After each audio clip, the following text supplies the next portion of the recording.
श्री राधे राधे प्रिय मित्रों, आज हम आपको जगन्नाथ जी की अनसुनी कहानियां सुनाने जा रहे हैं। तो चलिए अब हम कहानी शुरू करते हैं।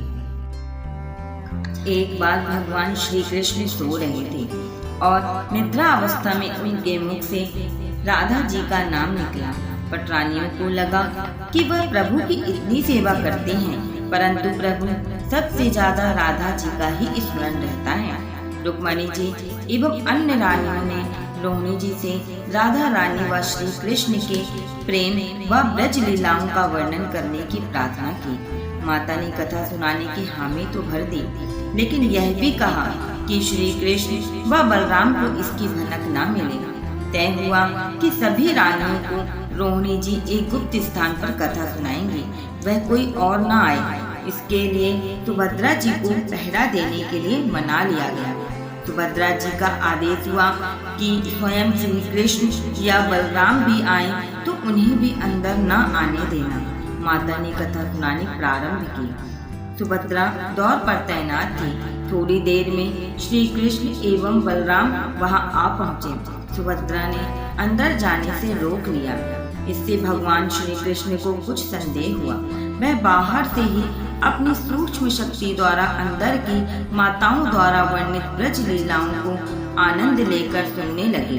बलराम जी भी कथा का आनंद लेने लगे। कथा सुनते सुनते श्री कृष्ण बलराम व सुभद्रा के हृदय में ब्रज के प्रति अद्भुत प्रेम भाव उत्पन्न हुआ। उस भाव में उनके पैर हाथ सिकुड़ने लगे जैसे बाल्यकाल में थे। तीनों राधा जी की कथा में ऐसे विभोर हुए कि मूर्ति के समान जड़ प्रतीत होने लगे। बड़े ध्यान पूर्वक देखने पर भी उनके हाथ पैर दिखाई नहीं देते थे। सुदर्शन ने भी द्रवित होकर लंबा रूप धारण कर लिया। उसी समय देव मुनि नारद वहां आ पहुँचे। भगवान के इस रूप को देखकर आश्चर्यचकित हो गए और निहारते रहे। कुछ समय बाद जब संध्या भंग हुई तो नारद जी ने प्रणाम करके भगवान श्री कृष्ण से कहा, हे प्रभु, मेरी इच्छा है कि मैंने आज जो स्वरूप देखा है वह रूप आपके भक्त जनों को पृथ्वी लोक पर चिरकाल तक देखने को मिले। आप इस रूप में पृथ्वी पर वास करें। भगवान श्री कृष्ण नारद जी की बात से प्रसन्न हुए और उन्होंने कहा कि ऐसा ही होगा। कलिकाल में मैं इसी रूप में नीलांचल क्षेत्र में अपना स्वरूप प्रकट करूंगा। कलयुग आगमन के उपरांत प्रभु की प्रेरणा से मालव राजा इंद्र प्रभु ने भगवान श्री कृष्ण, बालभद्र जी और बहन सुभद्रा जी की ऐसी ही प्रतिमा जगन्नाथ मंदिर में स्थापित कराई। राजा इंद्रगुम्न शेष प्रजापालक थे। प्रजा उन्हें बहुत प्रेम करते थे। प्रजा सुखी और संतुष्ट थी। राजा के मन में इच्छा थी कि वह कुछ ऐसा करे जिससे सभी उन्हें स्मरण रखें। देवयोग से इंद्रगुम्न के मन में एक अज्ञात कामना प्रकट हुई कि वह ऐसा मंदिर का निर्माण कराए जैसा दुनिया में कहीं और ना हो। इंद्रगुम्न विचारने लगे कि आखिर उनके मन में किस देवता की मूर्ति स्थापित करें। राजा के मन में यही इच्छा और चिंतन चलने लगा। एक रात इसी पर गंभीर चिंतन करते सो गए। नींद में राजा ने एक सपना देखा। सपने में उन्हें एक देववाणी सुनाई पड़ी। इंद्रगुम्न ने सुना, राजा, तुम पहले नए मंदिर का निर्माण आरंभ करो। मूर्ति विग्रह की चिंता छोड़ दो। उचित समय आने पर तुम्हें स्वयं राह दिखाई पड़ेगी। राजा नींद से जाग उठे। सुबह होते ही उन्होंने अपने मंत्रियों को सपने की बात बताई। राजपुरोहित के सुझाव पर शुभ मुहूर्त में पूर्वी समुद्र तट पर एक विशाल मंदिर के निर्माण का निश्चय हुआ। वैदिक मंत्रोच्चार के साथ मंदिर निर्माण का श्री गणेश हुआ। राजा इंद्रगुम्न के मंदिर बनवाने की सूचना शिल्पियों और कारीगरों को हुई। सभी इसमें योगदान देने पहुँचे। दिन रात मंदिर के निर्माण में जुट गए। कुछ ही वर्षों में मंदिर बनकर तैयार हुआ। सागर तट पर एक विशाल मंदिर का निर्माण तो हो गया, परंतु मंदिर के भीतर भगवान की मूर्ति की समस्या जस की तस थी। राजा फिर से चिंतित होने लगे। एक दिन मंदिर के गर्भगृह में बैठकर इसी चिंतन में बैठे राजा की आंखों से आंसू निकल आए। राजा ने भगवान से विनती की, प्रभु आपके किस स्वरूप को इस मंदिर में स्थापित करूं? इसकी चिंता में व्यग्र हूँ, मार्ग दिखाइए। आपने स्वप्न में जो संकेत दिया था उसे पूरा होने का समय कब आएगा? देव विग्रह विहीन मंदिर देख सभी मुझ पर हंसेंगे। राजा की आंखों से आंसू झर रहे थे और वह प्रभु से प्रार्थना करते जा रहे थे, प्रभु आपके आशीर्वाद से मेरा बड़ा सम्मान है। प्रजा समझेगी कि मैंने झूठ मूठ में स्वप्न में आपके आदेश की बात कहकर इतना बड़ा श्रम कराया है। हे प्रभु मार्ग दिखाइए। दुखी मन से अपने महल में चली गई। उसी रात को राजा ने फिर एक सपना देखा। सपने में उसे देव वाणी सुनाई दी, राजा यहाँ निकट में ही भगवान श्री कृष्ण का विग्रह रूप है, तुम उन्हें खोजने का प्रयास करो, तुम्हें दर्शन मिलेंगे। इंद्रगुम्न ने स्वप्न की बात पुनः पुरोहित और मंत्रियों को बताई। सभी यह निष्कर्ष पर पहुँचे कि प्रभु की कृपा सहज प्राप्त नहीं होगी, उसके लिए हमें निर्मल मन से परिश्रम आरंभ करना होगा। भगवान के विग्रह का पता लगाने की जिम्मेदारी राजा इंद्रगुम्न ने 4 विद्वान पंडितों को सौंप दी।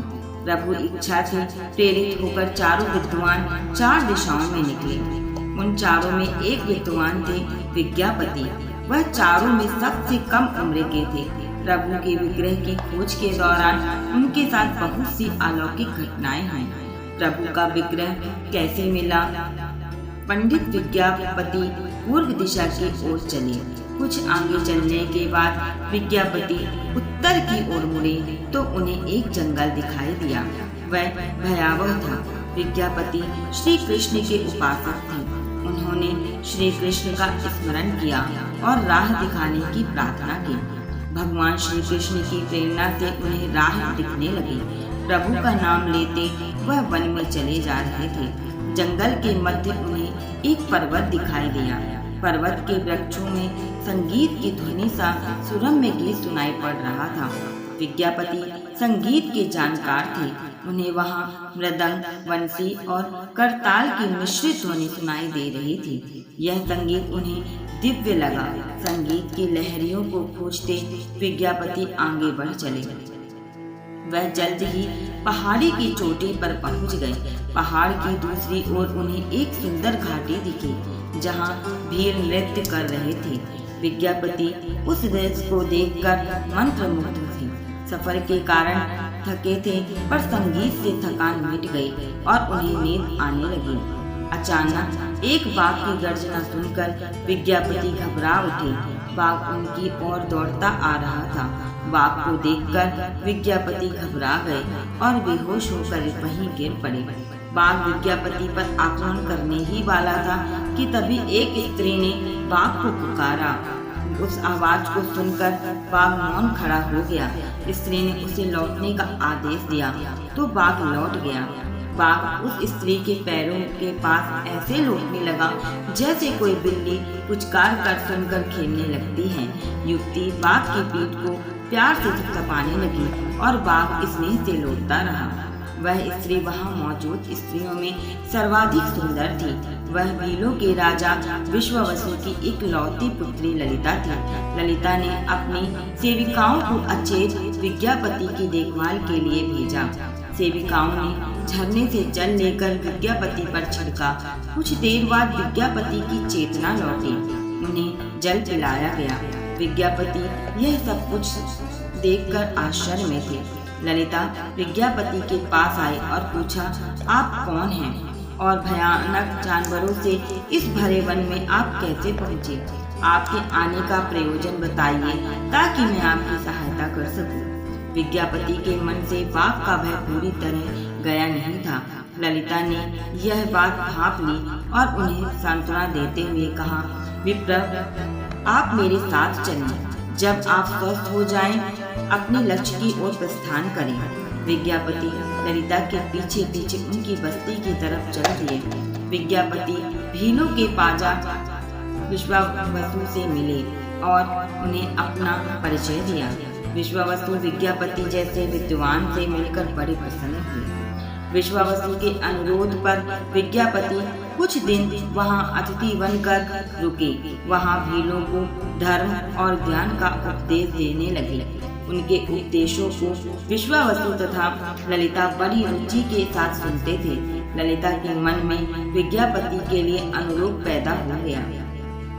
विद्यापति ने भी भाप लिया कि ललिता जैसी सुंदरी को उनसे प्रेम हो गया है, किंतु विद्यापति एक बड़े कार्य के लिए निकले थे। अचानक एक दिन विद्यापति बीमार हो गए। ललिता ने उनकी सेवा शुश्रूषा की। इससे विद्यापति के मन में भी ललिता के प्रति प्रेम भाव पैदा हो गया।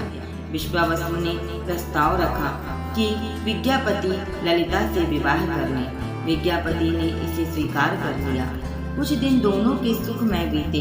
ललिता से विवाह करके विद्यापति प्रसन्न तो थे, पर जिस महत्वपूर्ण कार्य के लिए वह आए थे वह अधूरा था। यही चिंता उन्हें बार बार सताती थी। इस बीच विद्यापति को एक विशेष बात पता चली। विश्वावसु हर रोज सवेरे उठकर कहीं चला जाता था और सूर्योदय के बाद ही लौटता था। कितनी भी विकट स्थिति हो, उसका यह नियम कभी टूटता नहीं था। विश्वावसु के इस व्रत का विद्यापति को आश्चर्य हुआ। उनके मन में इस रहस्य को जानने की इच्छा हुई। आखिर विश्वावसु जाता कहाँ है? एक दिन विद्यापति ने ललिता से इस संबंध में पूछा। ललिता यह सुनकर सहम गई। आखिर वह क्या रहस्य था? क्या वह रहस्य विद्यापति के कार्य में सहयोगी था या विद्यापति पत्नी के प्रेम में मार्ग भटक गया था? विद्यापति ने ललिता से उसके पिता द्वारा प्रतिदिन सुबह किसी अज्ञात स्थान पर जाने और सूर्योदय के पूर्व लौट आने का रहस्य पूछा। विश्वावसु का नियम किसी हाल में नहीं टूटता था, चाहे कितनी भी विकट परिस्थिति हो। ललिता के सामने धर्म संकट आ गया। वह पति की बात को ठुकरा नहीं सकती थी, लेकिन पति जो पूछ रहा था वह उसके वंश की गोपनीय परंपरा से जुड़ी बात थी, जिसे खोलना संभव नहीं था। ललिता ने कहा, स्वामी, यह हमारे कुल का रहस्य है, जिसे किसी के सामने खोला नहीं जा सकता, परंतु आप मेरे पति हैं और मैं आपको कुल का पुरुष मानते हुए जितना संभव है उतना बताती हूँ। यहाँ से कुछ दूरी पर एक गुफा है, जिसके अंदर हमारे कुल देवता हैं। उनकी पूजा हमारे सभी पूर्वज करते आए हैं। यह पूजा निर्बाध चलनी चाहिए। उसी पूजा के लिए पिताजी रोज सुबह नियमित रूप से जाते हैं। विद्यापति ने ललिता से कहा कि वह भी उनके कुल देवता के दर्शन करना चाहते हैं। ललिता बोली, यह संभव नहीं है। हमारे कुल देवता के बारे में किसी को जानने की इच्छा नहीं है। यह सुनकर मेरे पिता क्रोधित हो जाएंगे। विद्यापति की उत्सुकता बढ़ रही थी। वह तरह तरह से ललिता के अपने प्रेम की शपथ देकर उसे मनाने लगे। आखिरकार ललिता ने कहा कि वह अपने पिताजी से विनती करेंगी कि वह आपको देवता के दर्शन करा दे। ललिता ने पिता से सारी बात कही। वह क्रोधित हो गए। ललिता ने जब यह बात कहा कि मैं आपकी अकेली संतान हूँ, आपके बाद देवता की पूजा का दायित्व मेरा होगा, इसलिए मेरे पति का यह अधिकार बनता है, क्योंकि उस आगे उसे ही पूजा करनी होगी। विश्वावसु इस तर्क से आगे झुक गए। वह बोले, गुफा के दर्शन किसी को तभी कराए जा सकते हैं जब वह भगवान की पूजा का दायित्व अपने हाथ में ले। विद्यापति ने दायित्व स्वीकार किया तो विश्वावसु देवता के दर्शन कराने को राजी हुई। दूसरे दिन सूर्योदय से पूर्व विद्यापति की आंखों पर पट्टी बांधकर विश्वावसु उनका दाहिना हाथ पकड़कर गुफा की तरफ निकलने लगे। विद्यापति ने मुट्ठी में सरसों रख लिया था, जिससे रास्ते में छोड़ते हुए गए। गुफा के पास पहुंचकर विश्वावसु रुके और गुफा के पास पहुंच गए। विश्वावसु ने विद्यापति की आंखों की काली पट्टी खोल दी। उस गुफा में नीले रंग का प्रकाश चमक उठा। हाथों में मुरली लिए भगवान श्री कृष्ण का रूप विद्यापति को दिखाई दिया। विद्यापति आनंद मग्न हो गए। उन्होंने भगवान के दर्शन किए। दर्शन के बाद तो जैसे विद्यापति जाना ही नहीं चाहते थे, पर विश्वावसु ने लौटने का आदेश दिया। फिर उनकी आंखों पर पट्टी बांधी और दोनों लौट पड़े। लौटने पर ललिता ने विज्ञापति से पूछा। विज्ञापति ने गुफा में दिखे अलौकिक दृश्य के बारे में पत्नी को बताना भी उसने उचित नहीं समझा। वह टाल गए। यह तो जानकारी हो चुकी थी कि वह विश्वावसु श्री कृष्ण की मूर्ति की पूजा करते हैं। विज्ञापति को आभास हो गया कि महाराज ने स्वप्न में जिस प्रभु विग्रह के बारे में देववाणी सुनी थी वह इसी मूर्ति के बारे में थी। विज्ञापति विचार करने लगे कि किसी तरह इस मूर्ति को लेकर राजधानी पहुंचना होगा। वह एक तरफ तो गुफा से मूर्ति को लेकर जाने की सोच रहे थे, दूसरी तरफ भीलराज और पत्नी के साथ विश्वघात के विचार से उनका मन व्यथित हो रहा था। विज्ञापति धर्म अधर्म के बारे में सोच रहे थे। फिर विचार आया कि यदि विश्वावसु ने सचमुच उस पर विश्वास किया होता तो आंखों पर पट्टी बांधकर गुफा तक नहीं ले जाते, इसलिए उसके साथ विश्वासघात का प्रश्न नहीं उठता। उसने गुफा से मूर्ति चुराने का मन बना लिया। विज्ञापति ने ललिता से कहा कि वह अपने माता पिता के दर्शन करने के लिए जाना चाहता है, वे उसे लेकर परेशान होंगे। ललिता भी साथ चलने को तैयार हुई तो विज्ञापति ने यह कहकर समझा लिया कि वह शीघ्र ही लौटेगा तो उसे लेकर जाएगा। ललिता मान गई। विश्वावसु ने उसके लिए घोड़े का प्रबंध किया। अब तक सरसों के दानों से पौधे निकल आए थे। उनको देखता विज्ञापति गुफा तक पहुंच गया। उसने भगवान की स्तुति की और क्षमा प्रार्थना के बाद उनकी मूर्ति उठाकर झोले में रख ली। शाम तक वह राजधानी पहुंच गया और सीधा राजा के पास गया। उसने दिव्य प्रतिमा राजा को सौंप दी और पूरी कहानी सुनाई। राजा ने बताया कि उसने कल एक सपना देखा कि सुबह सागर में एक कुंदा बहकर आएगा। उस कुंदे की नक्काशी करवाकर भगवान की मूर्ति बनवा लेना, जिसका अंश तुम्हें प्राप्त होने वाला है। वह भगवान श्री विष्णु का स्वरूप होगा। तुम जिस मूर्ति को लाए हो वह भी भगवान विष्णु का अंश है। दोनों आश्वस्त थे कि उनकी तलाश पूरी हो गई। राजा ने कहा कि जब भगवान द्वारा भेजी लकड़ी से हम इस प्रतिमा का बड़ा स्वरूप बनवा लेंगे तब तुम अपने ससुर से मिलकर उन्हें मूर्ति वापस कर देना। उनके कुल देवता का इतना बड़ा विग्रह एक भव्य मंदिर में स्थापित देखकर उन्हें खुशी ही होगी। दूसरे दिन सूर्योदय से पूर्व राजा विज्ञापति तथा मंत्रियों को लेकर सागर तट पर पहुंचा। स्वप्न के अनुसार एक बड़ा कुंदा पानी में बहकर आ रहा था। सभी उसे देखकर प्रसन्न हुए। 10 नावों पर बैठकर राजा के सेवक उस कुंदे को खींचने पहुंचे। मोटी मोटी रस्सियों से कुंदे को बांधकर खींचा जाने लगा, लेकिन कुंदा टस से मस नहीं हुआ और लोग भेजे गए, लेकिन सैकड़ों लोग और नावों का प्रयोग करके भी कुंदे को हिलाया तक नहीं जा सका। राजा का मन उदास हो गया। सेनापति ने एक लंबी सेना कुंदे को खींचने के लिए भेज दी। सारे सागर में सैनिक ही सैनिक नजर आने लगे, लेकिन सभी मिलकर कुंदे को अपने स्थान से हिला तक न सके। सुबह से रात हो गई। अचानक राजा ने काम रोकने का आदेश दिया। उसने विज्ञापति को अकेले में ले जाकर कहा कि वह समस्या का कारण जान गया है। राजा के चेहरे पर संतोष के भाव थे। राजा ने विज्ञापति को गोपनीय रूप से कहीं चलने की बात कही। राजा इंद्रगुम्न ने कहा कि वह भगवान का विग्रह बन जाएगा, बस एक काम करना होगा। भगवान श्री कृष्ण ने राजा को ऐसा क्या संकेत दिया था कि उसकी सारी परेशानियां समाप्त हो गईं। राजा इंद्रगुम्न को भगवान की प्रेरणा से समझ में आने लगा कि आखिर प्रभु के विग्रह के लिए जो लकड़ी का कुंदा पानी में बहकर आया है वह हिलडुल भी क्यों नहीं रहा है। राजा ने विज्ञापति को बुलाया और कहा, तुम जिस दिव्य मूर्ति को अपने साथ लाए हो उसकी अब तक जो पूजा करता आया था उससे तुरंत भेंट करके क्षमा मांगनी होगी। बिना उसके स्पर्श किए यह कुंदा आगे नहीं बढ़ सकेगा। राजा इंद्रगुम्न और विज्ञापति विश्वावसु से मिलने पहुँचे। राजा ने पर्वत की चोटी से जंगल को देखा तो उसकी सुंदरता को देखता ही रह गया। दोनों भीलों की बस्ती की ओर चुपचाप चलते रहे। इधर विश्वावसु अपने नियमित दिनचर्या के हिसाब से गुफा में अपने कुल देवता की पूजा के लिए चले।